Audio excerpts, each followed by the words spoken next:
Hello and welcome to this lecture.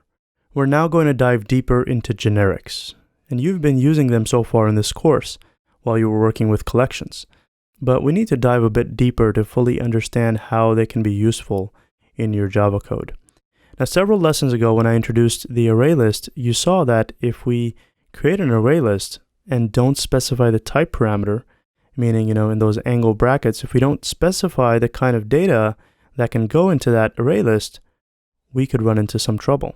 Now let me quickly revisit that before we move on to the specifics of generics. Here I have the project More Generics. I created it sort of on the fly, and you can do the same. I have a package here called Client, and I created a class called Application with the main method in here. So let's just quickly define an array list, and I'll call it myList is equal to new array list. Notice that I didn't use the type parameters. Those angle brackets, I'm not specifying them here. Let's do the Control-Shift-O to bring in the import. Notice that Java is giving us a warning. If I hover my mouse on the array list, notice it says array list is a raw type. References to generic type array list should be parameterized. So it's basically saying that this is a raw type. Be careful how you use this thing. And what it's warning us about is I can add anything I want into this collection. I can do mylist.add and then put in the word hello. All right, I could do that on one line, and on the next line, I could do add an integer. On the next line, I could just go ahead and, add a Boolean, such as the value false. So I'm adding different data types into this collection, and it's warning us that, hey, you're using the raw type, meaning that anything that goes in here will be considered an object. It won't be considered the type that you intend to put in here. In other words, if I want to extract one of these data points, if I do mylist.get and I specify the 0th index position and I assign it to a variable, we know that it's a string, and I can say myVal is a variable name. Notice that it's complaining. Hover your mouse here and saying type mismatch. It's basically saying, hey, what do you mean that this is a string, right? It doesn't know the data type. So we have to literally cast it. We have to specify that this is a string, and now it will not complain. But here's the thing though. Let me copy and paste this on the second line, and I'll call it myval2, and I put the index position 1. Notice we've got a problem here. At the first index position, that's this guy right here, the second value in this list, we know that it's an integer. But Java has no way of figuring out what data has been added to this array list. And we can, we're basically fooling it by saying there's a string in here, and we are taking the value, casting it, and putting it here, even though it's actually an integer. So again, the error, hover your mouse on array list, it's saying array list is a raw type. References to generic type array list with the angle brackets, E, should be parameterized. So if you control-click the class, let's go to the top. Notice that this class is a generic class. Look at these angle brackets, okay? So it wants us to specify what kind of data is going to go in this class. That's why you see these warnings, these yellow, squiggly lines underneath. So let's specify the kind of data that's going to go in here, string. And now that error up there went away, right? The warning is no longer there, but these two guys are no longer allowed, okay? We can't put in an integer into a string, and we can't put in a Boolean into a string collection. This allows more type safety. Now the Java language is all about types. Okay, classes are considered types. Abstract classes, they're considered types. Interfaces, right? These are all considered types. And what I mean by type is that you can, declare a variable, and its data type is going to be either a class or an interface, right? You specify the type for that data. So this is the variable, and we're specifying the type. And since Java is all about types, it was designed to be type safe. In other words, it sort of babysits the developer to make sure the developer knows what the data type is that they are working with, right? So for example, if the developer, assigns an integer, some number, to a variable that is of type string, the Java compiler is immediately going to bring that up. It's going to complain immediately while you're coding up right here in your IDE. So that's actually a beauty of type safety. Rather than finding the errors during runtime, type safety is ensured during compile time. Now, because there is this babysitting going on with regards to type safety, the Java language previously seemed overly restricting with what a developer can do with object-oriented programming. So generics were finally introduced in Java version 5 to allow more flexibility when designing your programs. Generics keep the promise to allow the developer to be flexible without sacrificing the benefits of type safety, okay? And that's exactly what we see here, right? Take a look at the ArrayList class, control click, right? It's flexible enough to allow any kind of data type to go in here, right? We specify the type parameter. We're specifying here that, a string can go into these angle brackets. I can, define my own user-defined class that we saw earlier, and I can give that class in these angle brackets. So the ArrayList class allows flexibility on what can go in here, but at the same time, it ensures type safety. That's the beauty of generics. This is considered a generic class, the ArrayList. So is the hash map and some of the other classes that you've worked with so far in this course. So now let's go over how to create a generic class, and then we're also going to talk about generic methods. Generics is an advanced Java syntax. So this is really the only part of the language that's sort of holding you back from going knee-deep into the Java native libraries, reading through the ArrayList code, reading through the linked list code, and so on. So once you understand generics, your fear of reading Java code will certainly be eliminated, okay? Here we are back in the application class. I've gotten rid of the code that we had there before. And now we're going to talk about how to create a generic class, and then I'll move on to creating a generic method. So right-click here in the same package client, just right-click and go to New Class, and we're going to create a class called Container. Let me define two variables here. They'll be of type string, and I'll call it item1 and string item2. Let's also add a constructor, and of course we need to assign the different fields. So far, this class is only capable of working with strings. Let me define one more method so we could do something with this. We'll just say print items, and we'll specify what item one is, and we'll do the same for item 2. So this class right now is only capable of working with strings. Without using generics, how would I make this class be able to work with any user-defined type? What if I wanted to make this class work with integers or, booleans or, some other number, or even a user-defined type, for example, some other class? Instead of specifically saying that the item 1 is going to be a string and item 2 is going to be a string, I can change this to be object, okay? And right now we're not using generics, right? I haven't used those angle bracket syntax anywhere. I've changed the type for these variables to be object, and nothing is complaining so far because string is in fact an object.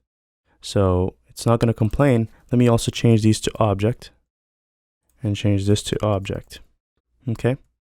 Now I can use this in somewhat of a generic way. I can say container, and I'll just call it container is equal to new container, and then pass in, for example, the number 12 and the string hello. Okay? Both of these are children of the object class. This integer as well as this string is in fact an object. Everything is an object in Java, right? So it's not complaining at this point. If I was to add a getter to this class, I could just quickly go to source and generate getters and setters, and we'll just select all. Notice that these get item 1 and get item 2, it returns an object. So if I wanted to say container.get item 1, and we know that item 1 here is an integer. If I do int, my var, it's not going to allow me to do that. It wants me to specify this to be an object, right? We've seen this before with, working with collections. So this class is somewhat generic. I can use it to put integers, doubles, any user-defined type, but it's not type safe. We know item1 here is an integer, but if we take it out as a string, if we cast it as a string data type, the Java compiler would not know the difference. As far as it's concerned, everything is an object, so whether we cast it to an integer or a string, it doesn't matter. Notice that it's not complaining even though we know that this is an integer. So how would we make this class generic? We use the angle brackets and specify the kind of data that this will have, the types of data that this container will have. And we can call it I1 and I2. And so this I1 and I2 could be I1 here and I2 here. So now item 1 and item 2 is capable of being any kind of object, whatever type parameter is used, okay? And the same thing goes for these arguments. We have to put I1 and I2. Okay, so now the constructor is passing. All of these others, they're going to complain because an object, we can't just be an object, it needs to be using this I1 or I2 type.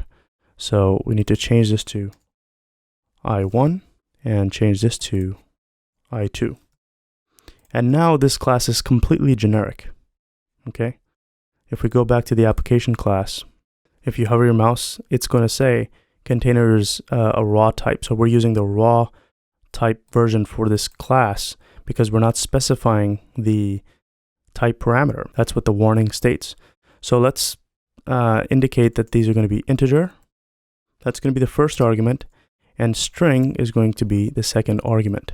As you can see right here, this is the first argument and this is the second argument. Item 1 is going to be an integer, item 2 is going to be a string. And at the constructor, we need to make sure we use the angle brackets to specify that we want to use the parameterized types that we are specifying here. If we don't repeat those angle brackets, it's still going to treat this as the raw type, okay? See, it's saying container is a raw type, so we need to specify the angle brackets so that we're not using the raw type. Now, we can say container.get item1. And one thing I forgot to change. Let's go back to item1, the get item1 method. It's not returning an object, it should be returning I1, okay? And same thing for down here, item 2 should be I2. And now this can enforce the proper types. I can say that the value for item 1 is of type int, and I'll just call it val1. And notice that it's not forcing us to cast it to anything. It understands that it's an int. And same thing with the second field. Item 2 is not an integer.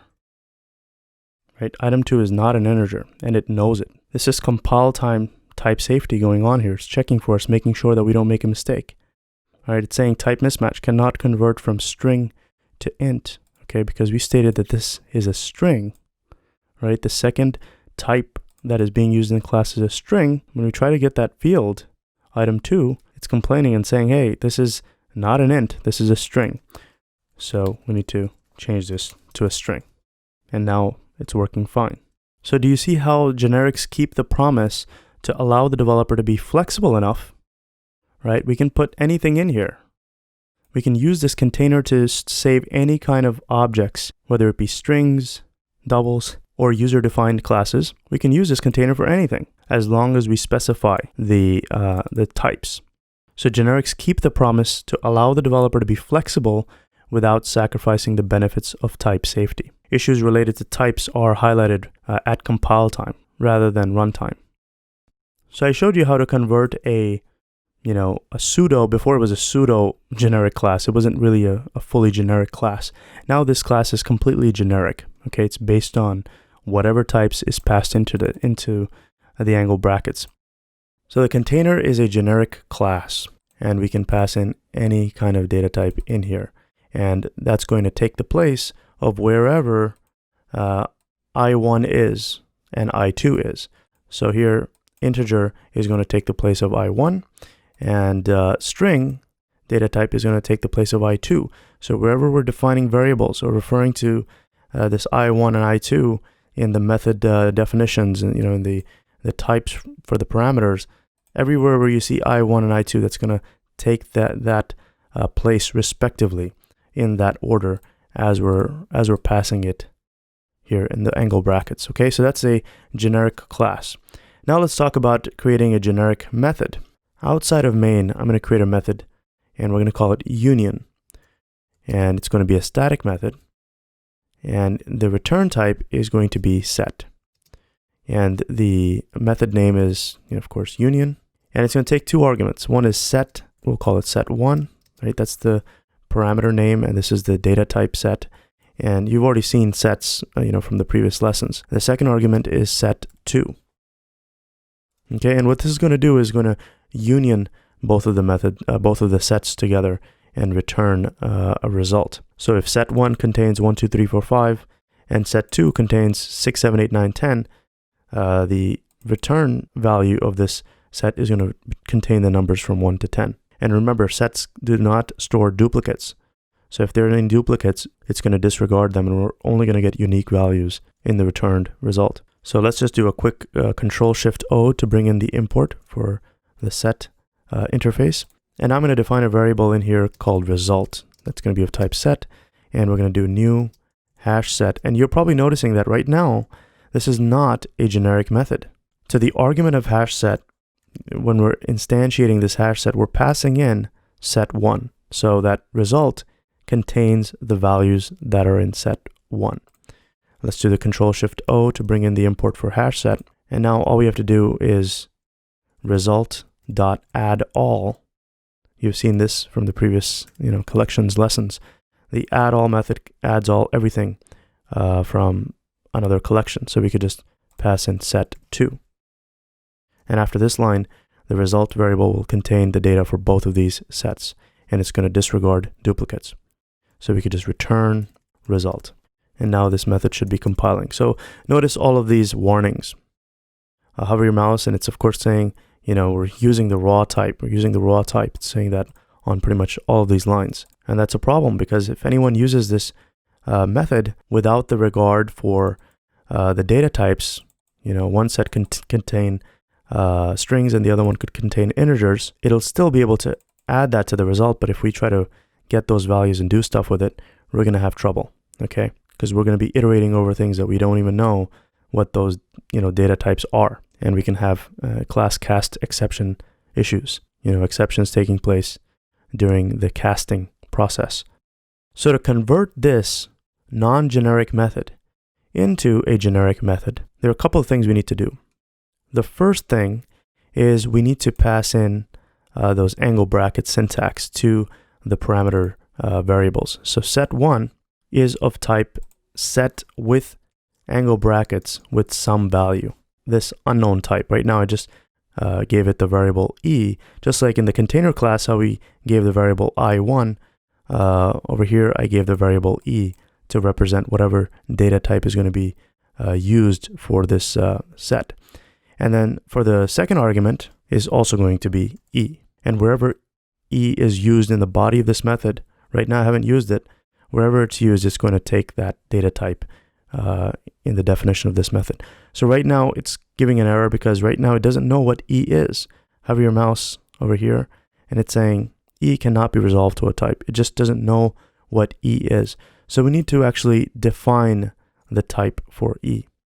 And another thing is, if this is taking in two sets with the data types of e, then it better return the data type for e. So the return type for this method is also going to be set with the e data type. And we're almost there. We're not done yet with this, with the signature of this method. There's one more thing that we need to do. We need to define what e is in this method. All right. And I'm not talking about, defining whether it's going to be a string or an integer or some double or some other data type. We want this to be generic. We want this to be usable for any kind of data type. And to let this method know that, hey, we're going to use you as a generic method, there's a very important piece to this, and that's going to be defining what e is. And where do we define where e is? We just define it out here, like that, okay? This is going to take a little getting used to. When you look at this code, you're going to see all these E's with angle brackets. It might be confusing at first, but it's important to understand that over here, we need to specify that, hey, we're going to be using this E inside of the method body and the method signature, and we specify that right here, right before the return value for this method, right? This is the method name. This is the return value for this method. And then over here, we are specifying that we're going to be using E inside of this method. If I change this to some, T, we still have a problem. It doesn't know what E is, right? It's showing the red squiggly lines underneath these E type parameters. So we have to specify E out here, and think of that as we're sort of defining that E has a significance inside of this method definition as well as a method body. So the rest is actually very simple. The set that we're referring to here also better utilize the same data type. And of course, when we're defining the hash set, we need to also specify E right here, okay? And again, as I spoke about a couple of lessons ago, after the new keyword, if you're using Java 7, after the new keyword, when you're instantiating a particular collection or generic class, such as the hash set, we don't need to repeat the contents of the angle brackets. We can leave them out, right? Like I'm doing here for container. I left out from the angle brackets this integer and string because since I'm defining them as the data type for this variable, Java is smart enough to know that we're going to have these same things inside of this angle bracket. So it's just a little less syntax for the developer, which is a good thing, because if we had like 10 different data types inside of these angle brackets, we'd have to repeat them for, after the new keyword, and that'll be a really long, lot of code basically. So the Java community for version 7 had this upgrade that you don't have to repeat those data types for the second set of angle brackets. And that's why over here, I don't have to repeat in the second set of angle brackets this E, right? But for the sake of clarity, I can do that if I want to, okay? And for this example, I'm going to leave it here. And that's it. This is now a completely generic method. And if I want to use this method, I can create two sets. We'll call it a set of strings. And we'll call it mySet1 is equal to new set of strings. And of course, the second part needs to be the actual implementation. This is the interface. We need to actually have the implementation. You should know this from the lectures on object-oriented programming. So we specify the actual class, hash set. And now let's give mySet1 some data. We'll give it, some random words. I'm just going to call it first and repeat that here a couple of times. First, second, and whatever.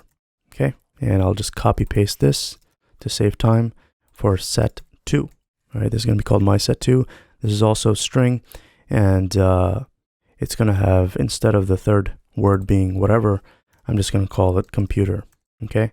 So a quick quiz. What do you think is going to be populated in result? When I union set1 and set2 using this method, what do you think is going to be returned when I call the union method, passing in mySet1 and mySet2 to this method invocation? Well, I expect 4 words to be populated using this union method. And there's going to be first, second, whatever, and computer. Because this first and second here are going to be duplicates, and the result hash set is going to ignore those when we try to add in the second set, because sets do not contain duplicates, right? That's just a quick revision. You should already know this. So I could just call union and pass in mySet1 and mySet2, just like that. And the return value for this, I'm going to store it in a variable called result set. Now over here, it's giving us a warning. Hover your mouse over the set keyword saying we're using the raw type again. So all of this hard work that we did would not be of any use to us unless we specify that the data that's coming out of here is of a specific type. Because when I do things with the values using the result set, it's going to consider them all objects. So I want to make sure that I specify that it's going to be string data. And now to iterate over the result set, I could use the iterator. And this is another way of iterating over collections. Instead of the for loop, we could use the iterator. And every collection class has this iterator. And I'll show you how to use it. We can do result set dot iterator. And now we can use this variable called itr to iterate over the values in this result set. Let's do the Control-Shift-O to bring in the import for the iterator class. And now to iterate over this whole thing, we can do while itr.hasNext. While that's true, it's going to iterate over the values. And I'm just going to print out those values. We'll invoke the next method on the iterator. So let's hit play to make sure it's working. And there you go. We have 4 words that are printed. Now notice something here. Notice that there's a warning underneath iterator. Hover your mouse and it's saying iterator is a raw type. References to generic type iterator with the E type parameter should be used. So what's it saying here? Well, it's saying that result set contains a list of strings, right? So because of that, it's saying that, hey, result set actually is a list of data that is of type E, right? Whatever that type is, it's supposed to be generic. In other words, it's a list of type strings. And right now we're using iterator without specifying the type of data. It's printing data just fine, but if I wanted to use these values, let me get rid of the print line statement here and try to do something with this. So we do iter.next, and if I want to get the value, we know it's string, right? We put strings in there. If I define a variable called, we'll just call it var, I'm getting the value from the iterator by invoking the next method and assigning it to var, but we've got a problem. Notice that there is an error. Hover your mouse over here and it's saying type mismatch, cannot convert from object to string. Okay, so when we're getting the data from the result set, when we want to loop over it using the iterator, we want to make sure that we use the generic version, not the raw version. Right now we're using the raw version. And I'll prove it to you. Let's click on, control-click the iterator class and notice, well, it's an interface, but anyway, notice that it has a type parameter. It's meant to be used with some data type. And it's up to the programmer to choose whatever data type they need to use with the iterator. And if you don't use it, it's going to give us a warning. Because later on, when we use it down here, it's going to force us to cast it. So now I have to cast it like this, and only then it's going to work. So to prevent casting and to make sure that type safety takes place during compile time when we're coding, we want to make sure we continue to use these angle brackets and specify the kind of data that we are working with. Okay, and now that error or that warning on iterator has disappeared because we are using the correct data type.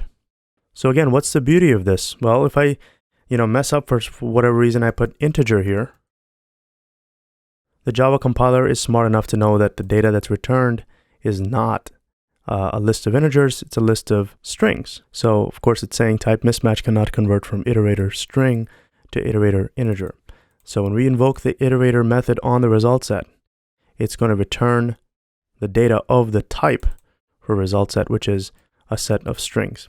So things are type safe when we use generics. And now it's compiling just fine. And I could just print out the value of var like that and we'll get the same result. So let's hit play and boom, there you go. It's working as expected. All right, so we've covered a lot of ground in this lesson. I don't want to flood your brain with too much information in just one lesson. You should review this if this is a bit challenging. And it might be in the beginning, don't worry. It's going to take some time for you to grasp it 100%, but it's all about the practice. So make sure you're coding along. But the big idea behind this generics thing is we can use them for method definitions, right? Over here we have the method called union, and we are declaring that we're going to be using a generic type parameter, and we have to first define it. And where is it defined? Quick pop quiz. Where is the generic type parameter defined in this method? It's right here, right? This E, we're saying that E has a significance inside of this method. Anywhere where you see E is going to be the type that is specified in the argument. And because it'll be passed in as an argument to this method, that E is going to be used inside of the body of this method.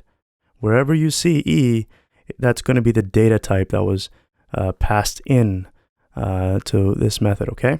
I could have made this T, all right? And then it's not going to compile because all of these E's, it doesn't know what these E's are. All right, so the type parameter that we specify here is meant to be used in the body of this method.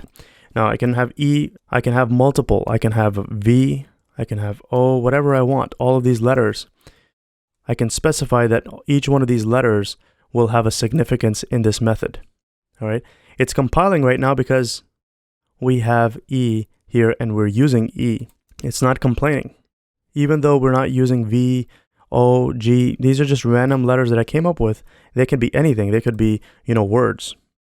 I could just type whatever. I can make these anything I want, any legal variable. But if I use some variable in here, or the type parameter in here inside of these angle brackets, such as the word hello, we've got a problem because hello is not defined out here. This is where we define the type parameters that will be used inside of this method, right? And hello, we're using it here, but we're not defining it out here. So it needs to be part of the method definition out here. This is where we specify the type parameters that will be used inside of this method. Now, of course, this is not going to compile the way it is right now because hello here has nothing to do with E, so it's not going to work. So let's just change this back to E the way it was, and let's get rid of all of this other stuff. All right, so hopefully that makes sense. These type parameters, you can name them anything you want. Typically, a single letter is used. You'll see in the Java API certain letters being used. For example, the array list has E for element, that represents element, capital E. You also see a bunch of T, capital T, to represent types. And for hash maps, the capital letters K and V being used. K represents the data type of the key, and V represents the data type of the values for a hash map. Over here in our container class that we created, right, this we're passing an integer and string. Integer will take the place of I1. So wherever I1 is in this class, it's going to represent the integer, and I2 is going to be the string, and wherever I2 is in this class, it's going to be the string data type. So these are type parameters, and they could be words. Best practice is to use single capital letters. That's the convention. I broke the convention here just to prove a point that you can really have anything, any legal variable inside of these brackets. So again, back from our object-oriented lectures, when I was talking about the fact that a class is a specification, it's a blueprint. This is a class, okay? It's a specification, it's a blueprint, a template, so to speak. And we're specifying that these type parameters are part of this template. Wherever these are used, some data type is going to be replaced there, okay? This is a specification for what a container is. When we use this specification here in our application class, we're using this specification. We're calling it new container. We're instantiating a new container, and we're specifying that, hey, this particular instance is going to be using the integer as well as string. Later on, let me just copy paste this. Down here, I could specify a new container. We'll call it container 2. This is a new instance, and in here, I could say that this is going to be a double, and the value here is going to be integer. So these are two different instances, container 1 and container 2, but we're using the same template of the container class, and these two values, double or integer or string, are going to be taking these the I1 and I2's place respectively. Okay?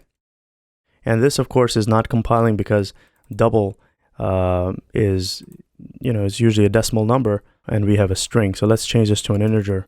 I'll make it 300, for example, and let's put a decimal like that. And now this is compiling.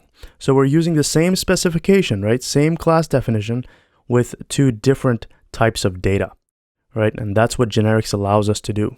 And you can use generics for classes as well as down here as we did for the methods. For classes, we define the generic type parameters after the class name, like we are doing here. Right? This is where we're defining the type parameters that will be used inside of this class, okay? This is where we're defining the type parameters, and over here in application class down here, we have a method, union. Where do we define the type parameters for methods?